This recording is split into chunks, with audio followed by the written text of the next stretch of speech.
Hello gamers, and welcome back to another episode of Solo Spelunking.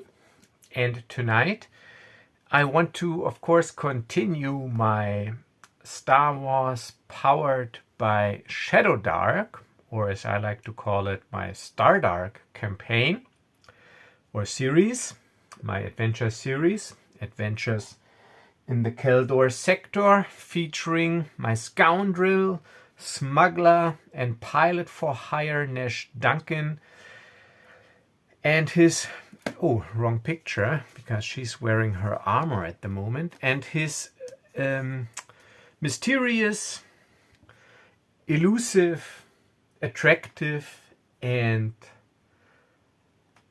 silent companion, patron, passenger, whatever you want to call it, Rhya, the Eldridian shadow huntress, and they're on a quest to recover a stolen datacore that was taken from an Eldridian science vessel that was adrift, and the clues that they have got so far, they lead to a band of slavers, scavengers, and pirates called the Shadow Rats. And in the last episode, we learned that the Shadow Rats use an abandoned warehouse in or near or on the edge of the factory district as a hideout. And that is the factory district of the planet Calcareous in the Keldor sector. And Calcareous, so the Calcareous system is a wretched hive of scum and villainy controlled by a Hutt cartel close to Hutt space. And we are in Calcareous Prime, the planet's capital city, which also features the only starport of the system. And Calcareous Prime, it's got 3 million inhabitants.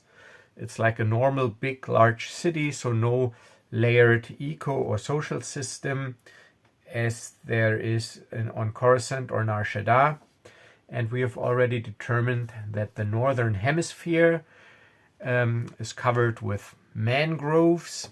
The southern hemisphere features desert, and we have 6 continents on the planet. And it is late at night, so we were at the Stubborn Club gathering information from a Kubat's contact. And let's say this entire exchange took like maybe half an hour, so it is 2230 as we leave, or as Rhya has already left the cantina, the Stubborn Club, to head for this abandoned warehouse. And I got the coordinates of this warehouse in my Compet, which is like a Star Wars smartphone. All right, so Rhya already left, and yeah, I'm hurrying after her. And I meet her in front of the the cantina, the Stubborn Club, and I'm like, well, not so fast. I mean, the city is huge. This factory district, it's on the northern outskirts. We can't just walk there. We need some means of transportation. Well, I guess there is transportation available here to acquire, like a repulsor taxi or an airspeeder for hire, something like that. Yeah, you're right. There is, but we shouldn't rush things. We should stick together, and maybe we should stake out this location before we enter headfirst into a dangerous situation. And she once again tilts her head slightly. You don't need to tell me how I am supposed to do my job. I'm not telling you how to fly your starship, am I? And I'm like, well, suit yourself. I'm just along for the ride. I mean, it's your data core after all, so what do I care? Well, let's save our energy for more important matters and get some transportation. So she waves an air taxi towards us, and an air taxi lands. The air taxi driver is Duros. So this is Eduros. And he goes, beautiful night, huh? So where do you need to go? And I show him my compad with the map, with the location. It's like Google Maps in the Star Wars universe. And I point to like a block and a half before, or a block and a half away from this supposed hideout. Okay, then, factory district. There's not much to do there at this hour. Don't you want me to take you someplace else where there's more fun to be had? No, thank you. We are fine. Just take us there. Okay. All right, and then he takes us there. All right, a little OC info. So I have decided to once again use the Scarlet Hero system for urban adventures, but I will use it in a very loose manner. So I figured I need some sort of time limit to retrieve this data core before they maybe manage to decrypt it or sell it. So I will just go by this victory point system. So we need 10 victory points before the opponents get 10 victory points, and I will use those rules as I have had before, maybe rolling randomly for scenes, maybe picking them according to the flow, but it'll be less rigid. So I will just use the scene as an inspiration and play it out, and whatever happens, happens. So if it says here face a fight instead of a check, or face a fight and a check, I will sort of like just wing it and see where the action takes me. But I will use the system of victory points sort of as a timer. And I figured what we're about to do is an investigation scene. So I'll just figured that we got this clue from the Kubat, so this metagaming clue.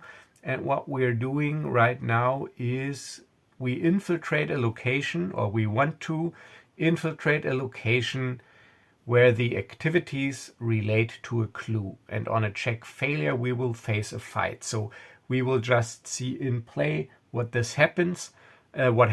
This will just provide the framework for this part of the series or adventure when we try to retrieve this data core. So this is now an investigation scene, and we will infiltrate this location, or we will try to infiltrate this location. And I will, of course, keep track of this in my journal. So I just put down start urban adventure here.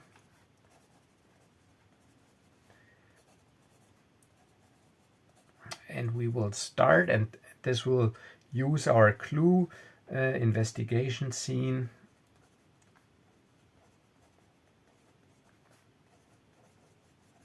And I again underline it, makes it easier to count. It will be number 2, was it? Right, infiltrate a location. Let me check. And everything else we will see in game. Yes, number 2, infiltrate. I just put down infiltrate location. And the location, of course, being this abandoned warehouse. But first, we need to get there. So the taxi driver drops us off a block and a half away from our target destination. And then we will head there on foot. And while we head there on foot, I talk to Rhya and go like, well, I bought some binoculars that have enhanced capabilities. So we should find some sort of vantage point and first get an overview of the location. And she just lifts her cloak and points also to a binocular that she's got on her belt. She has like a utility belt, because she actually does have binoculars. So here in her equipment, she's got, let me tell you what she's got. She's got her leaf skin armor, which is light armor, a force blade, which is a lightsaber, Eldridian style. She's got her compat, she's got a sonic thermal dagger, like a vibro dagger, a security kit, which might come in handy, binoculars, and a medikit. This is her stuff. And I have my light armor integrated in my jacket. I got my blaster pistol in my shoulder holster underneath the jacket. My compat, I got 2 energy cells. Oh, she's got 2 energy cells as well. And 2 energy cells take up 1 slot. And she needs them for her saber. And I, of course, for my weapons. And when we roll a natural 1, so a critical failure on an attack roll, the energy cell will be depleted and we need to replace it. So this is how this works according to my Shadowdark rules.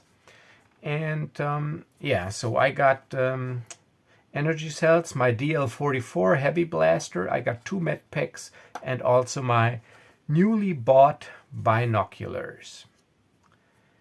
All right, so we are actually well equipped. All right, so let's try to find a vantage point. But first, let's check if we run into trouble, because it is a wretched hive of scum and villainy. It is an abandoned or a rough and tumble factory district. And let's say it took us like half an hour to get there, so it's like 2,300 hours as we arrive there. So it is dark and there might be unpleasant folk around. So I'll give it a 40% chance that something happens, and if I roll doubles, also a random event will occur, and top 5 and bottom 5% will be exceptional results. So does anything, or do we run into someone or something? Will there be an encounter? It is a 40%. 59, no encounter and no exceptional result, no doubles. So indeed, we managed to reach a vantage point. As a matter of fact, there's an abandoned factory near the abandoned warehouse, an abandoned factory complex, which is of course fenced off, but the fence is rusty and it's got holes on many sections of the fence, and the whole place seems pretty deserted except for some light coming out of the lower areas. And I prepared some pictures, and this time I printed them out because I knew what I would probably need, because this is neater than the tablet where the glare and reflection and everything shows, but I will still use that as well. So this is an abandoned factory complex. So you can see here, this is pretty rusty, run down, and yeah, but strangely, the bottom level of this old factory is lit. So I don't know if there's what is going on, if this is just an automatic light that nobody bothered, or is there still some automated processing going on, or is this maybe even used as a shelter or hideout by beggars and homeless folk who have basically made a home in this abandoned factory, like a makeshift shelter, which is, as I come to think of it, pretty probable, I guess. So this is this factory area, and the warehouse is close by. It is like one building away, and we try to to get up here, to either up here on the roof or maybe take a ladder up on this tower structure here to use our binoculars to get a good idea of the warehouse. So, but first we need to determine what is going on down here. And I think the most probable thing would be that this is indeed a makeshift shelter of homeless people, and I'll give it a 70% chance for that. 82, it is not. So it's something else then. So if it's, then it is either just an automatic, maybe it's an automatic light that is turned on by motion sensors, and because of the maybe rodents and vermin, like huge rats or whatever, that occupy these structures, maybe the light is basically on constantly, at least while it is night. Maybe there's some sort of programmed timer. So, but it's not a makeshift shelter for whatever reason. Or maybe it is not a makeshift shelter because there's maybe a dangerous creature in there that has made his home there, that is also causing this light to go on, but also making this place unsafe. Actually, that is a neat idea. Let's see if that's the case. And I'll go with 70% because I like the idea, and always give yourself a chance to fail, but that might be a cinematic outcome. So it's a 70% chance that some dangerous vermin creature has made its home there. 70%. Oh, 38. So that is a yes. All right. So we enter this complex and we see the light, but we do not see any movement, at least not any people. We also don't hear anything. So of course this is strange. We want to know, or we want to figure out why there's light here. All right, so we will approach. We will approach. So we will stay in the shadows, head over here, then we will cross, and then we will approach in the shadows on this side of the building.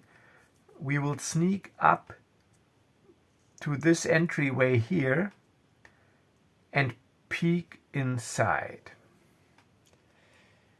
And as we do that, let's see if Rhya, because she's force sensitive, senses something. So this will be a sense, use the force check, but it's like a passive check. So she's not actively. Oh yeah, why not? I mean, she wants, so she wants to use the aspect of sense, which is wisdom. Doesn't matter because it's for her it's no modifier except for the +1 for her ancestry, +1 to use the force check.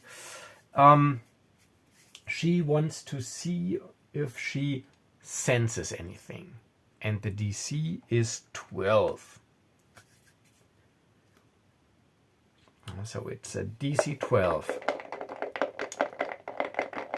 plus 1. And if she fails, she can't use the aspect of sense until she completes a rest, just like a casting roll. But she manages it. 11 plus 1, that is 12 exactly. So as we move over here and hide in the shadows, she goes like, just one moment.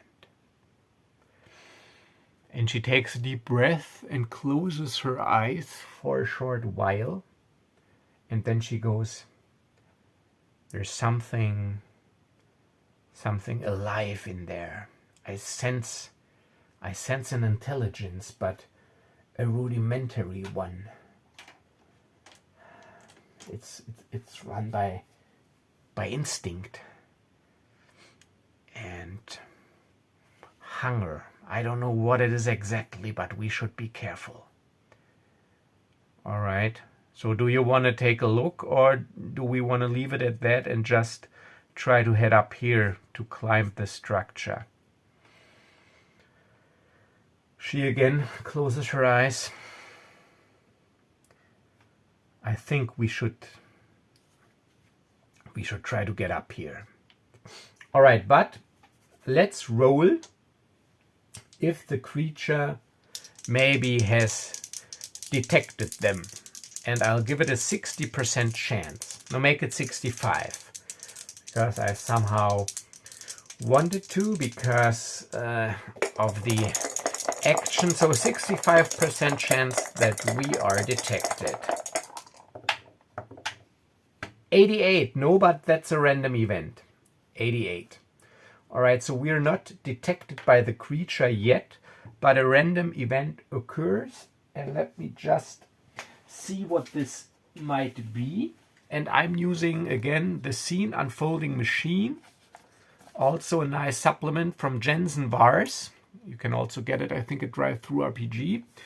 And it's got nice little subject, adjective, and action tables. And action table also would be events. So I'm rolling on the action table, and I'm maybe supplementing it with some adjectives to get a better idea. Let's see. So there's a random event occurring. Action. Let's see.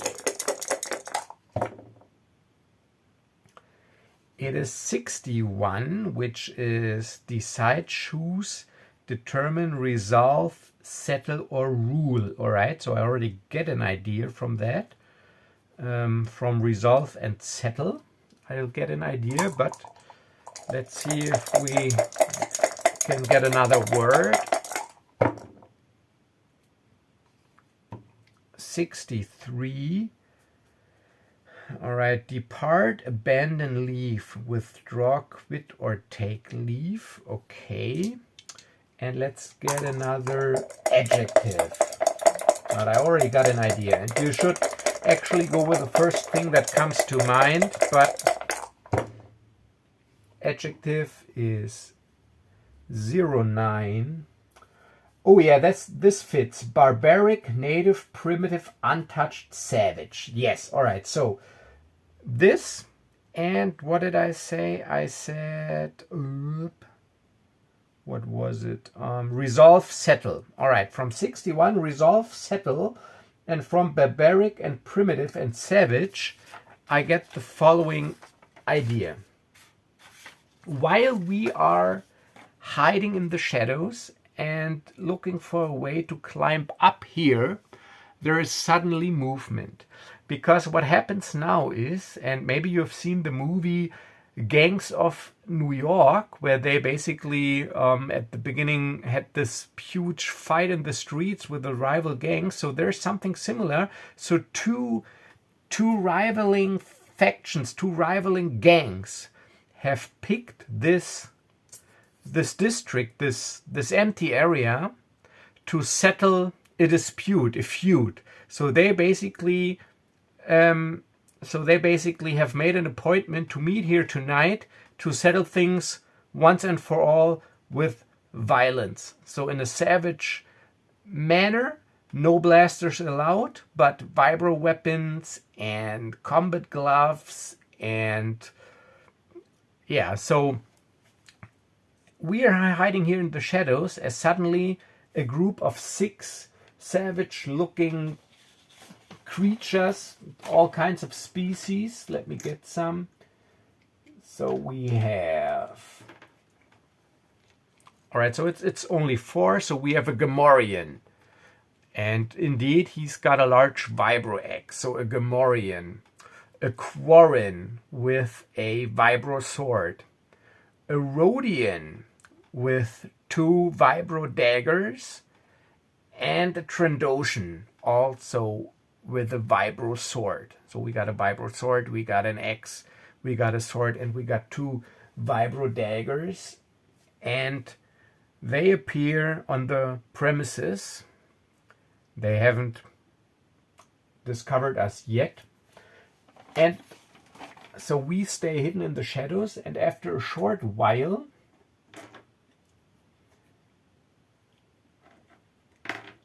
another group appears, also 4 persons,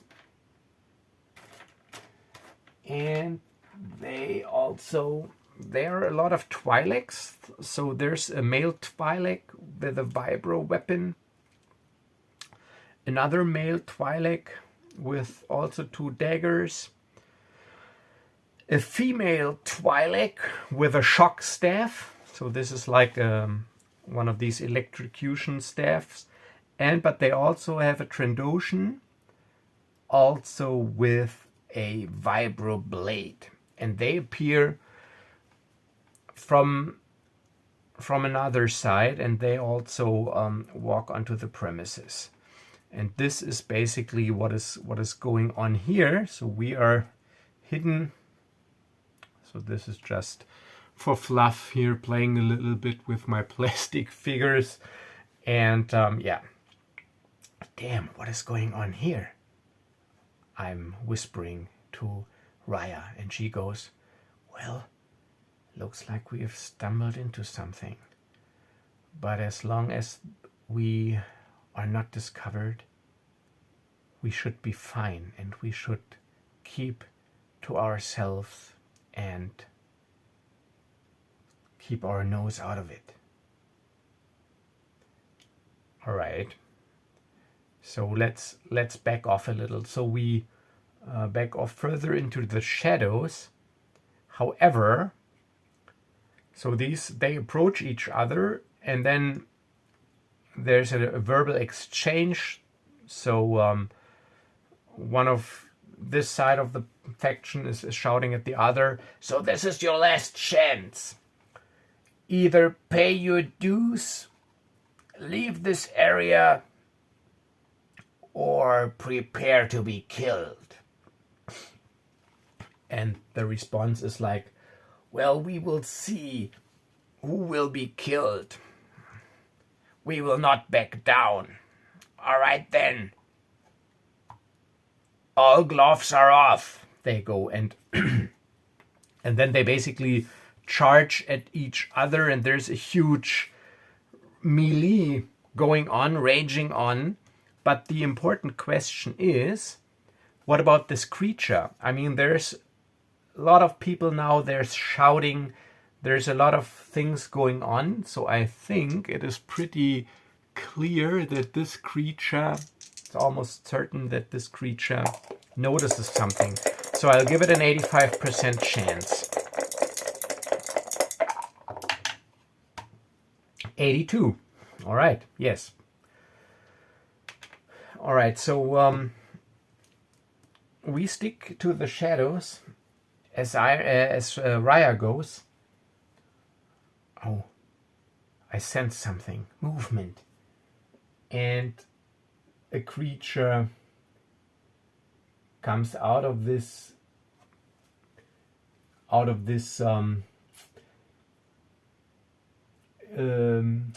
factory building. Let me get a nice little picture here. Because I created some creature pictures as well. And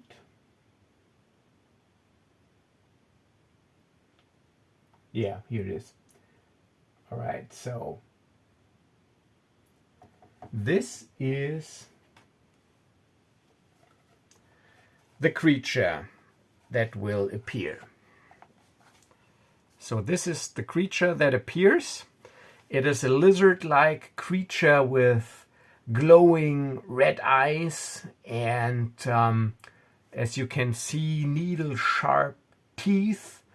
But it has like these huge claws that are ideal for climbing, and it can use these claws to easily also climb up the factory walls. And this is like the predator who has made its home here. Let me see if you can see this.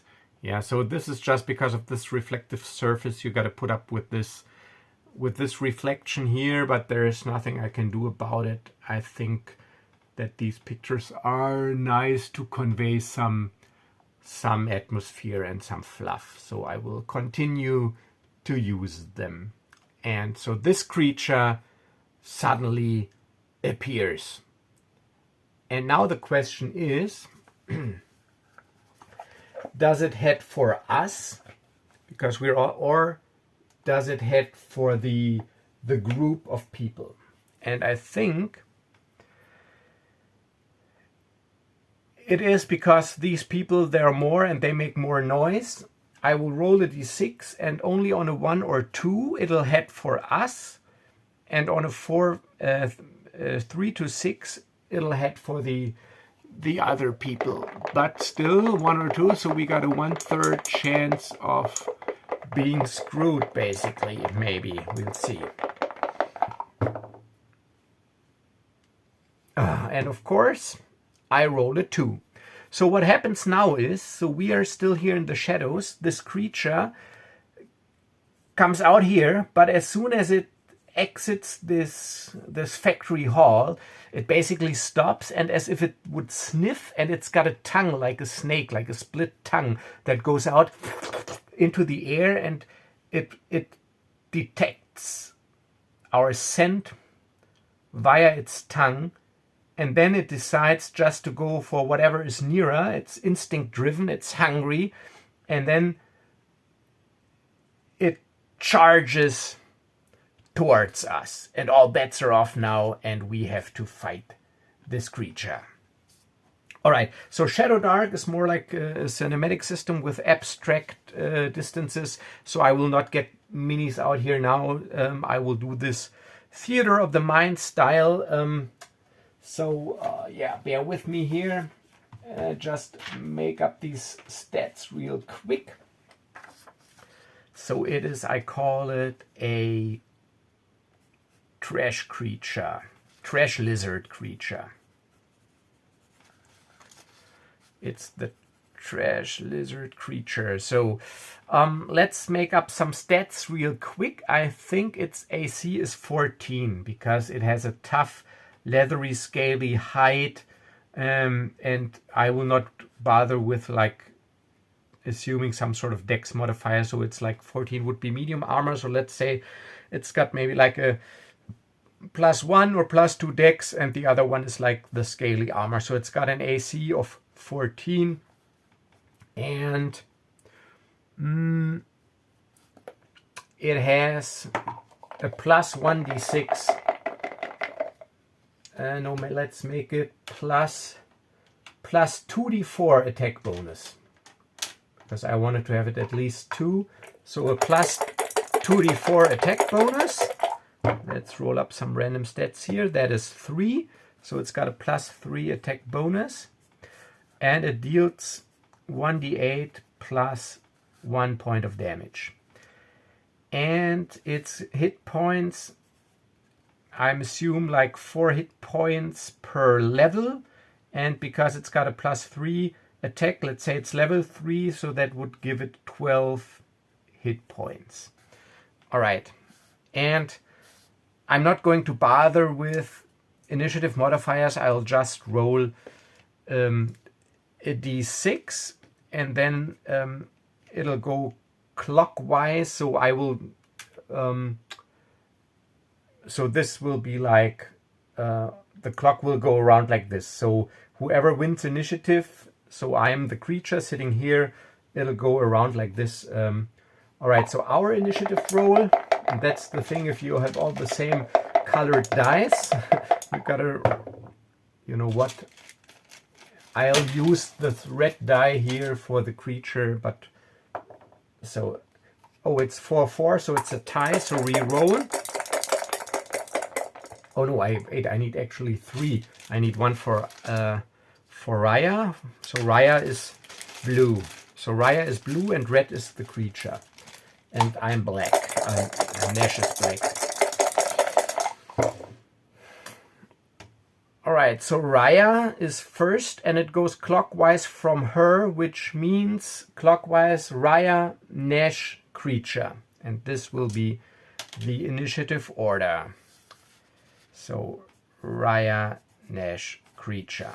That'll be the order of things. All right, so this creature charges at us, and Rhya sees it and immediately grabs her shadow blade, ignites it, and what did I say? Was it purplish? Yeah, I think. And this purplish elegant blade comes into existence, and she braces herself for the creature jumping at her. And yeah, as the creature jumps at her, she slashes with her force blade, and she attacks +3 and deals 1d10 points of damage. So it is a +3 versus an AC of 14. Oh, look at this. Oh, great. 13 plus 3 is 16 and maximum damage of 10. So this actually is pretty great because it only has like 12 hit points. So that was very lucky. So, yeah, so she set against the charge and slices at the creature and basically almost cuts off one of his 2 hit points left. One of its legs. And now it's my turn, and I got my D8, DL44 out, but sadly I only attack +0 versus AC 14. I definitely need to pimp my attack bonus. Alright, that's a 5. But I sort of want to impress Rhya, so I'm using my luck token.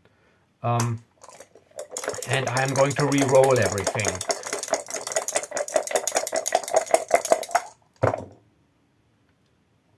Ah, damn it. Alright, so I miss. Alright, so pew pew. I miss, and then now the creature. And the creature will attack Rhya because, yeah, Rhya just wounded it.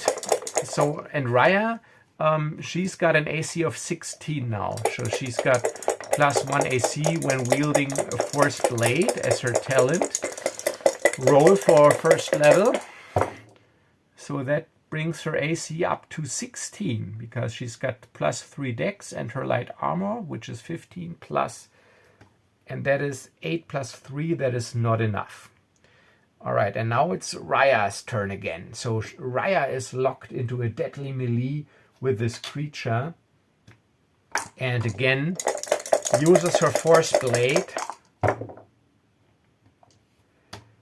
12 plus 3, that is again a hit because she attacks +3, 15. So that's for 7, so that takes it out. So that was a very quick endeavor. So indeed, real quick. So yeah, so with 2 swift strokes, the creature is dead on the ground. Now the question is, do the gangers notice this, or are there, and if they do they care, or are they more involved in their own business? So I'll only give it like a 25% chance that they have noticed something.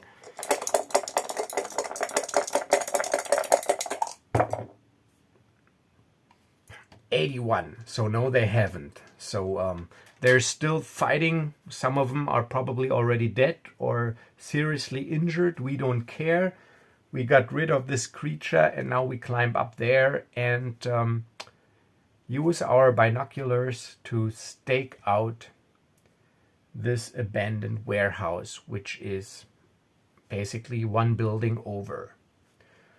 All right, so let's determine if there's someone in the warehouse at this hour, if we can see someone, and I'll give it a 70% chance. So we take our binoculars, they have night vision, 70%. 62, yes, we do spot movement, and there'll be 2d4 persons, whatever, 2d4, that come into view every now and then and appear out of view. So we identify 6. Oh, we identify 6 different persons. All right, so let me just make some quick notes here. So we killed the trash creature. And we observed 6 persons in and around the warehouse. And there's a gang battle going on. Gang battle on factory grounds.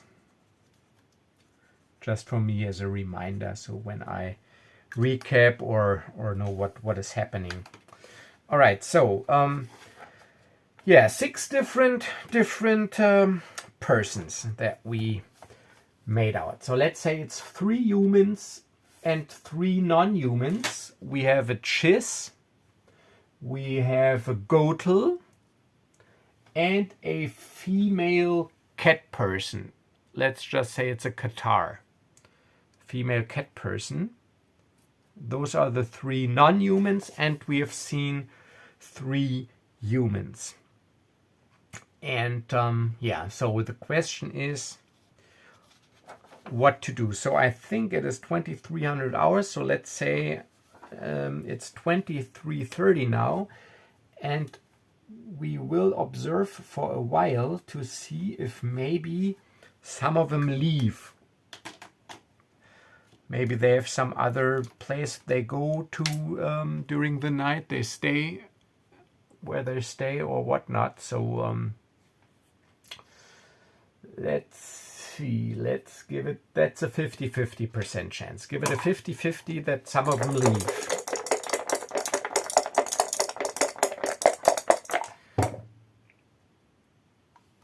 $23. So yes, a couple of them leave. 1d3 leave.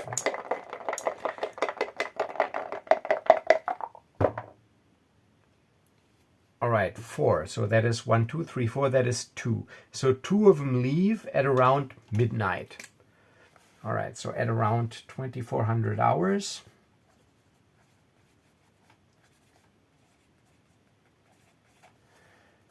Two people leave. And the chiss and the Qatar, they leave.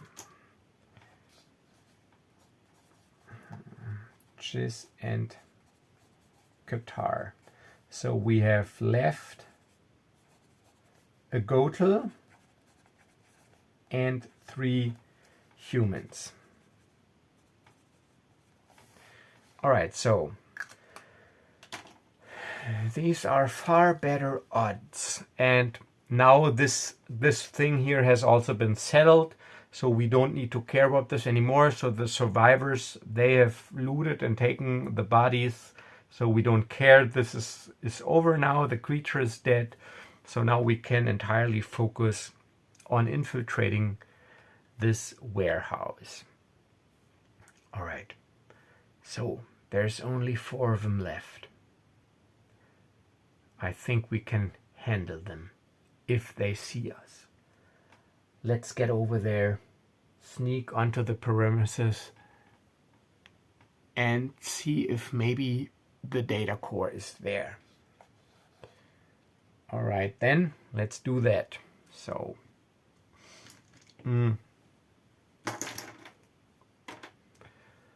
so we leave this factory ground and we head over to the abandoned warehouse. And we should do some sort of skill challenge now. All right, skill challenge. So let's see, what do we need? Well, we need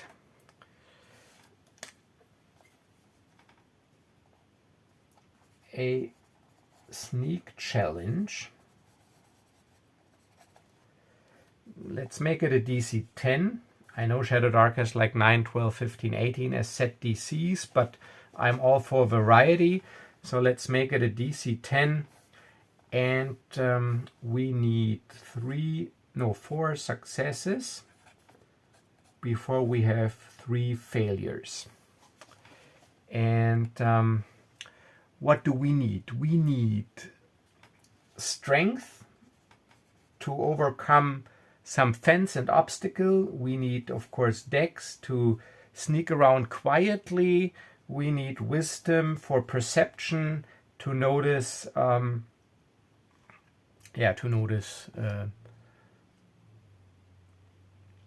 whatever. All right, so, and you know what? Because now I got 2 characters, each of them has to pass their own skill challenge. So because if one is detected, the other one might be as well. So I am starting with Nash. Nash is doing his skill challenge. He starts with strength, and his strength is average. So no bonus. And that is the first success. All right, let's do the following rule, because if I roll a 20, it counts as 2 successes, but a 1 also counts as 2 failures. But this is sadly not a 20. All right, so that was strength. Now dex. Dex is also not great. This is why I attack +0. 15, look at this, great. Now wisdom. Wisdom I'm actually pretty good at. I got a +3 wisdom.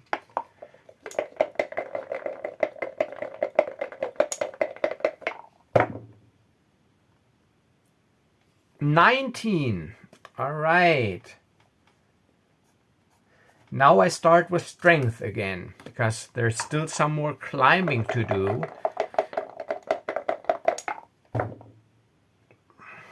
$13. Look at this. Great. No failure. All right, now Rhya. Rhya starts with strength, which is also not great. 11. She manages a success. Dexterity is her strong suit. She's got +3. Dexterity 16.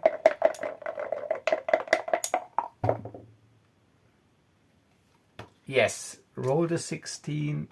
All right. Wisdom is average.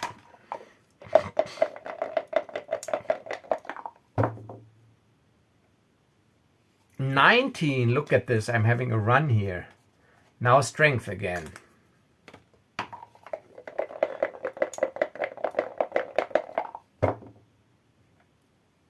Oh, failure. Almost critical failure. So we're at strength, and first failure, we got to repeat strength until we pass.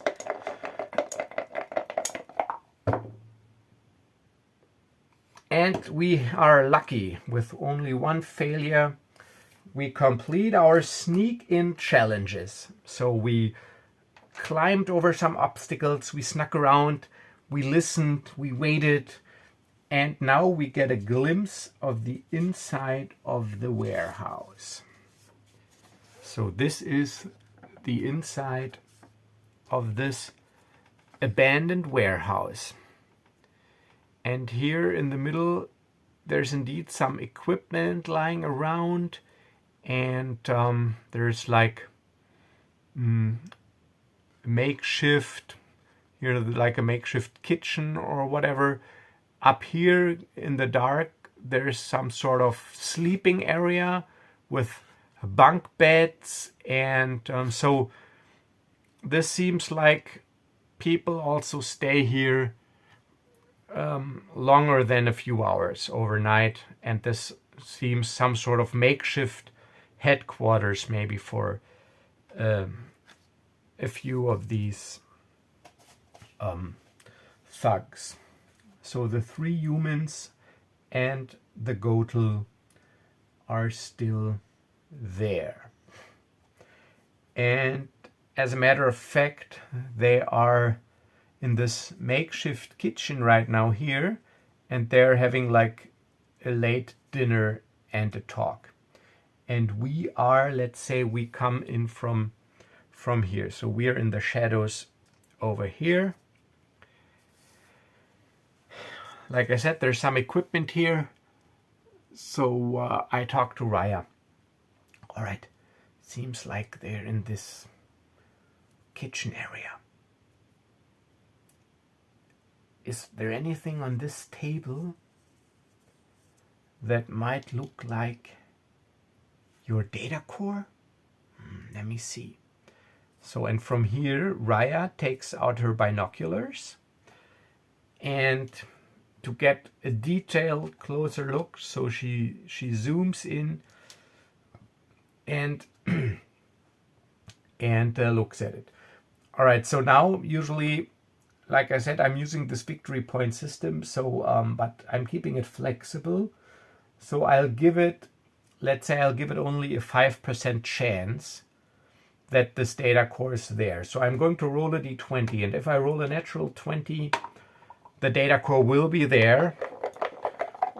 But other than that, it's not. But there is a slight probability. Like I said, it's not scripted here.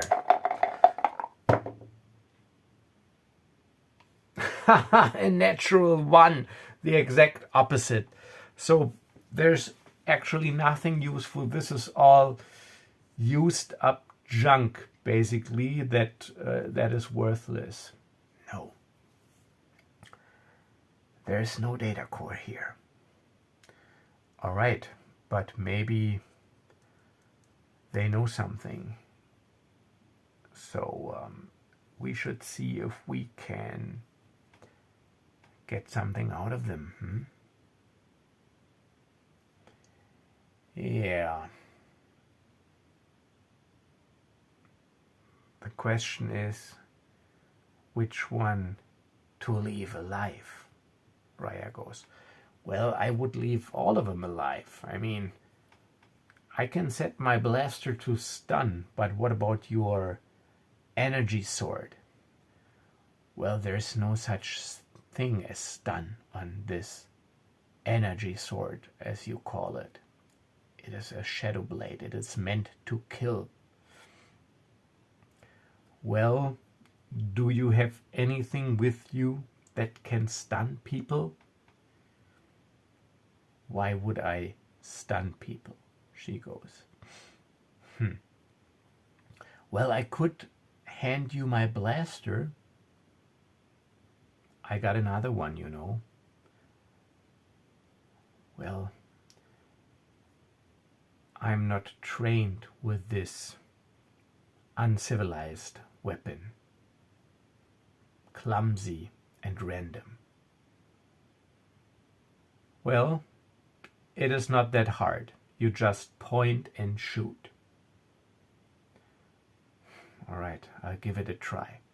All right, little OOC talk here now. So Shadowdark is like one of these old school RPGs where it says in the class description what kind of weapons you can use. So Rhya, she's a wielder, and wielder, they can only use all melee weapons. So, but the way I'm handling this is because, like in the real world, of course, you could give someone a blaster. So if you use a weapon that you are not trained with, that is not listed in your class description, you can of course use it, but you have disadvantage on all attack rolls. And you know what?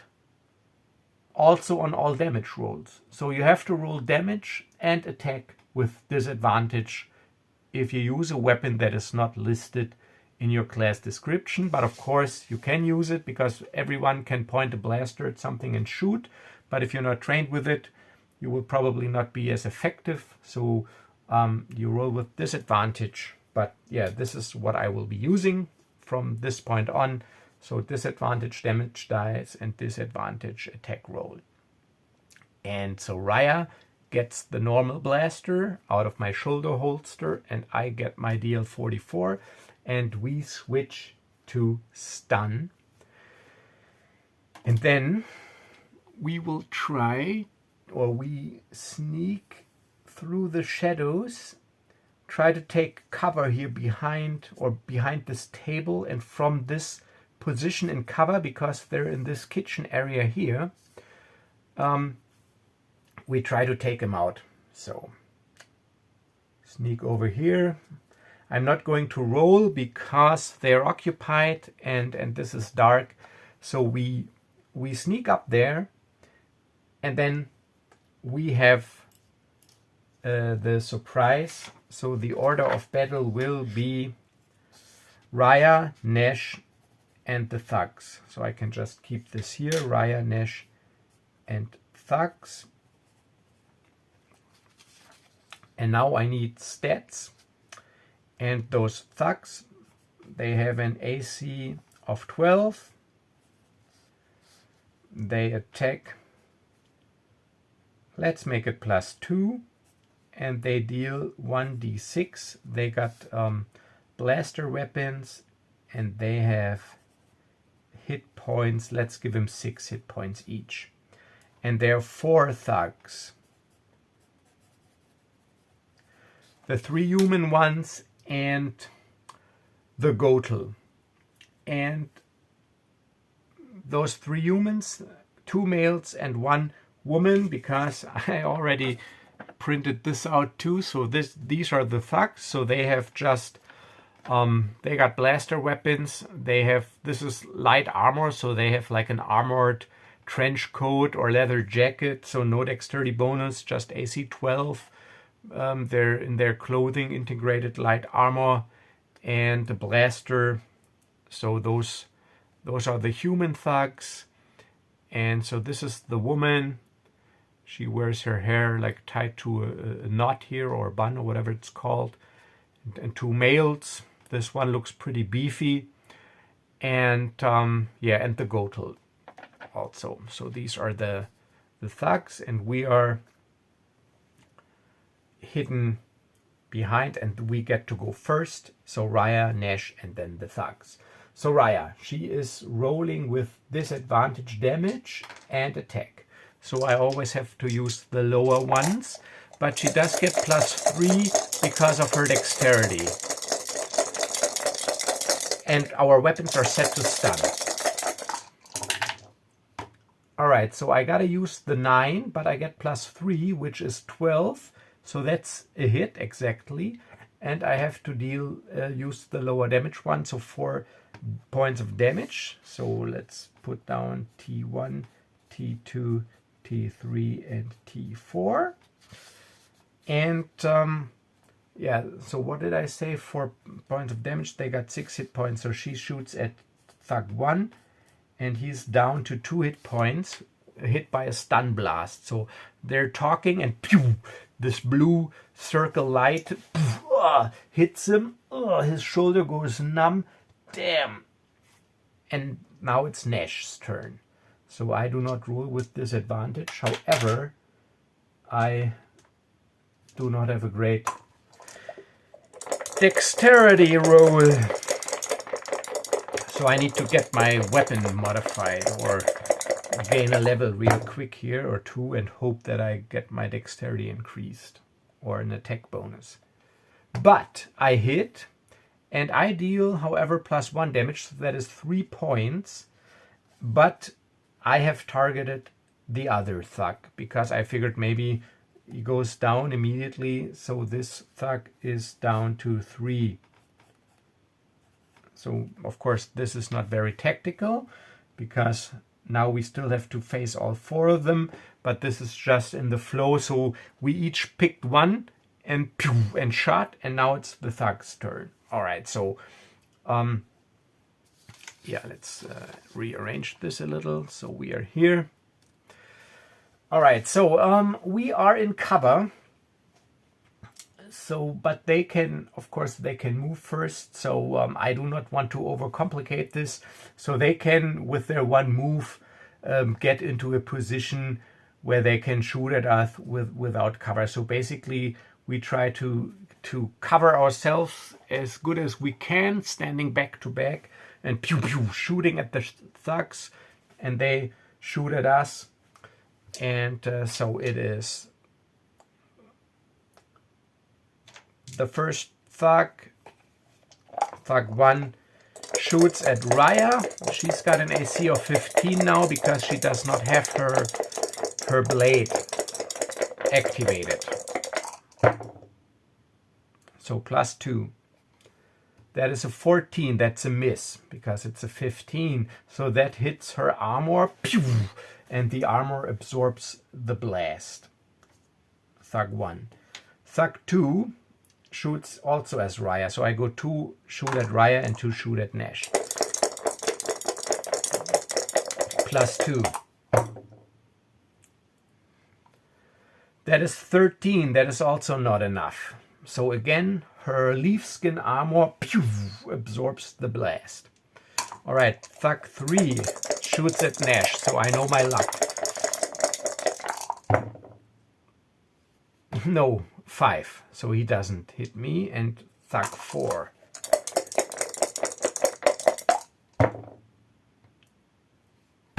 Thug 4, that's a hit. That is 13. +2 is 15, and my AC is 15. Because as you remember, I'm using the rule just with starships that I can either use my Dex, Int, or Wisdom modifier for my AC. I'm using Wisdom 3 and +2 for my light armor, so I got 15. So he hits 13 +2, that is 15. So he manages to injure me 3 points. And like I said, I'm going to convert this using the Solo Heroes rules von Breck's Dreams. So 3 equals 1 point of damage to increase my survivability a bit. So I'm at 7 hit points, and they do not have their weapon set to stun. And Rhya, she's got 6 hit points. All right. So it's our turn again. Rhya, and she has to roll with disadvantage. And she goes, let's focus on a guy. Yeah, if you don't take him out, I'll assist. So Rhya, gotta use the 3, so that's a miss. Can disregard the other ones. So she was shooting at Thug 1, so now Nash is also shooting at Thug 1. Pew pew. Don't forget the pew pew noises. Yes, critical hit, but sadly it doesn't really matter because I deal 2 points of damage, 1 + 1, and he only has 2 left. So this is basically a wasted crit, but still 1 thug is down. So now it's the thug's turn, and 1 thug is down. Thug 2 shoots again at Rhya with +2. Oh, 17, that's a hit. 5, which transfers to 1 point of damage. So Rhya is at 5 HP. Pew! Ah! That was Thug 2. And Thug 3 and 4 shoot at me. Thug 3. Oh, critical hit. Alright, so that is 4. which is 1 point, and I gotta re-roll this, or roll this again. And 5 is also 2 points. Damn. So I'm down to 5. From 7 to 5. Pew! Ah! Was that Thug 3? Yes, and now Thug 4. Thug 4 shoots at me and hits, but a 1 is 0 damage by my transfer rules, and they don't get to add a bonus. All right, so lucky me, my padded jacket, my light armor, my integrated armor into my jacket absorbs most of the energy. All right, Rhya, the other one now. She goes at the wounded one, and I gotta roll with disadvantage, but she's got +3.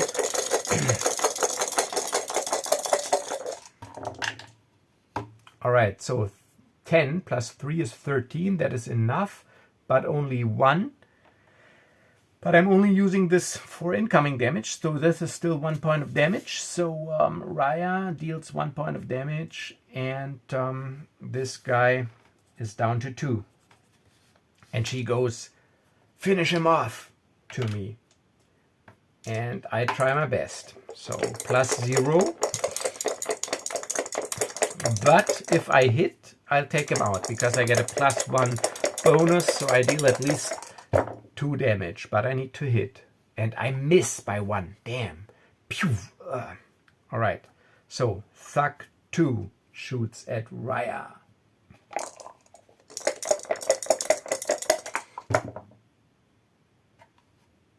And that's a hit. 14 plus 2, that is 16. And 5, thank God, this is only 1 point of damage. So that is Thug 2 at Rhya, 1 point of damage. Rhya is at 4 hit points. Thug 3 shoots at me. So we're at Thug 3.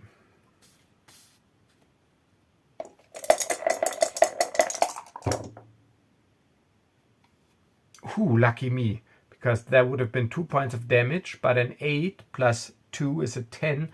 That is not enough, but Thug 4 also shoots at me. So pew pew, blaster bolts are flying. I duck, and that is Thug 4, and he, damn it, he hits for 2 points of damage. Damn. 2 points. 2 points, so I'm down to 3. Maybe I should use an action to use a med pack. But now that was Thug 4. Now it's our turn again. So now we can make a difference here. So Rhya at the partially stunned Thug with disadvantage. Yes, 12. That hits even with disadvantage, and 4. That is enough to stun him, to take him out. Lucky. Pew, pew. And now Nash is shooting at Thug 3 with his DL44. Now let's give me a good hit here.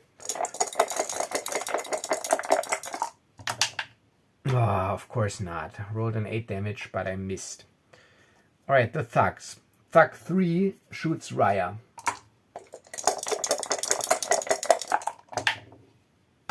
14, that's a hit. Plus 2, that is 16. But 5, luckily, is only 1 point of damage. So Rhya is at 3. Right, so that was Thug 3. And now Thug 4 shoots at me, at Nash. 11 plus 2 is 13. That's a miss, luckily, because that would have been 2 points of damage. All right, so it's our turn again. Rhya. So Rhya with disadvantage, trying to stun Thug 3. So she tries to get an idea for this weapon, and she does. 10 plus 3 is 13, but only 1 point of damage. So he's at 5 hit points. But Rhya goes, the one that I hit. And I go, I see it. Please give me a hit now. Oh, man, come on. 7. Damn it. All right, the thugs. Thug 3 at Rhya.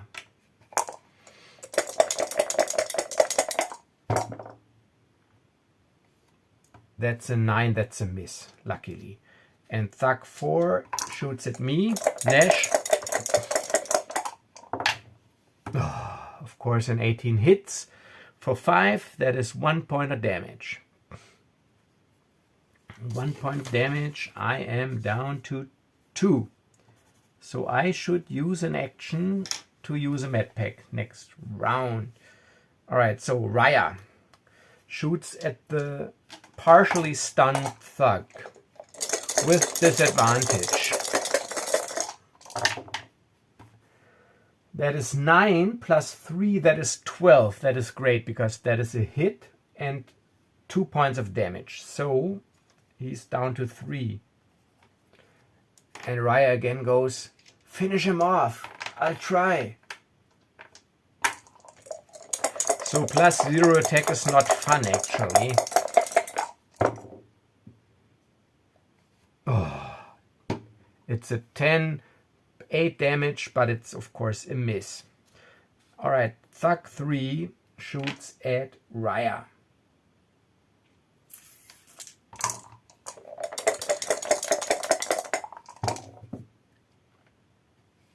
And that's a hit. But luckily only for 1 point of damage. So Rhya is down to 2. So we need medpacks. And Thug 4 shoots at me and hopefully he doesn't deal 2 points of damage because I didn't take my medpack, damn it. Alright, Thug 4.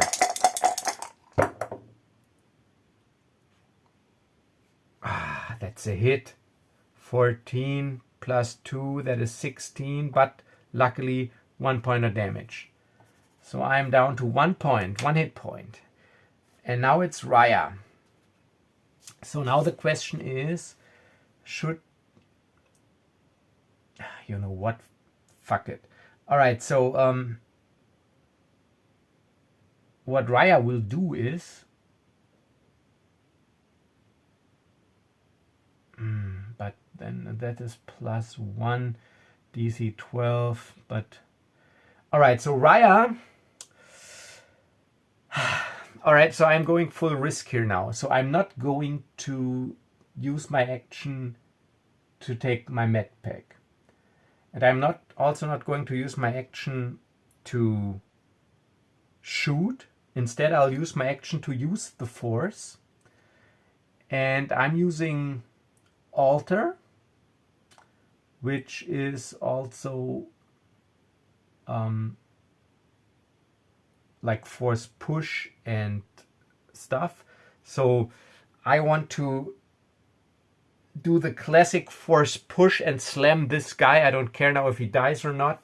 And I will slam this guy head first up here into this catwalk. So that is a use the force check, and I want to deal, I don't want to make it too hard, so I want to deal d4 points of damage, which is a DC of 12, and I get +1, and a d4 damage. Alright, let's see, and this is alter. +1. Yes, 17 plus 1 is 18 and 4 points of damage. This is great. This is cinematic. Because he only had like 3 hit points left. So Rhya, instead of shooting, so she's got this blaster in one hand, she takes a deep breath, and as if she wants to send a ripple wave through the air, like in an abrupt motion, puts her hands with the blaster up front, and suddenly, as if some invisible force grabs this guy, and this is basically like, I haven't seen something like this because I already rolled high and maximum damage.